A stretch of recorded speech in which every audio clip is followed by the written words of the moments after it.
We are now recording this video to demonstrate filler application and injection using a blunt cannula.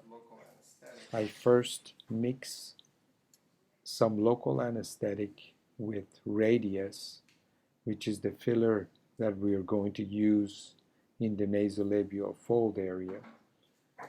The anesthetic is mixed using a sterile connector that is provided by Radiesse in the box. We use 2 syringes to mix the product with the local anesthetic, going back and forth. And we're going to go ahead and mix the two things. After this is performed, the syringe of Radiesse is hooked to a blunt cannula. This is a microcannula with a round tip and a hole on the side. The advantage of this cannula is that there is very little tissue damage and injury. It slides within the subcutaneous tissue very easily and causes very little pain. I first use ice after cleaning the area.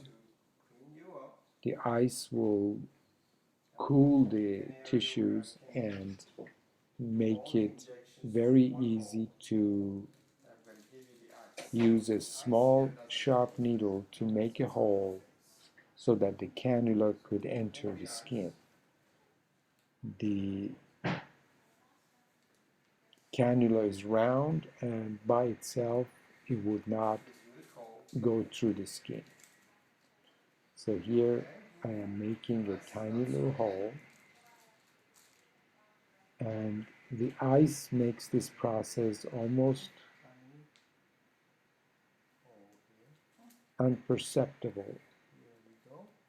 Then we're going to use the round tip cannula. Here I demonstrate the tip of the cannula and the hole on the side, and I'm going to inject a little bit of Radiesse so you can see where the hole is, and now we are entering the skin. So the cannula slides in under the tissues and hardly hurts at all. So when I say no pain, it means that there is very little pain involved with this operation.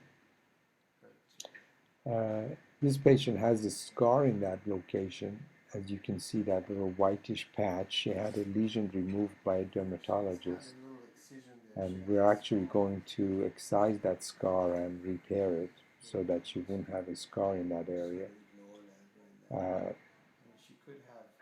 But the tissue allows me to release the attachment of the dermis to the deep tissues and fill in the Radiesse in that area. This is a different technique of injection. It's different than the sharp needle injection. In my opinion, it's a safer technique, and it prevents intravascular injection and makes the procedure more comfortable.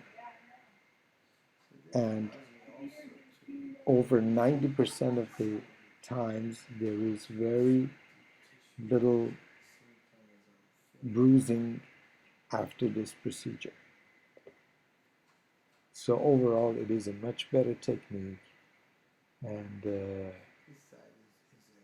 it allows me to fill the cheek area, the pre-jowl area, and through that one single hole I can approach the nasolabial fold, the corner of the mouth, and the pre-jowl area. Here I'm showing her sitting up, and the difference that we already made. You can see the improvement on the right versus the left. And the other side. See the correction already. So it's instantaneous.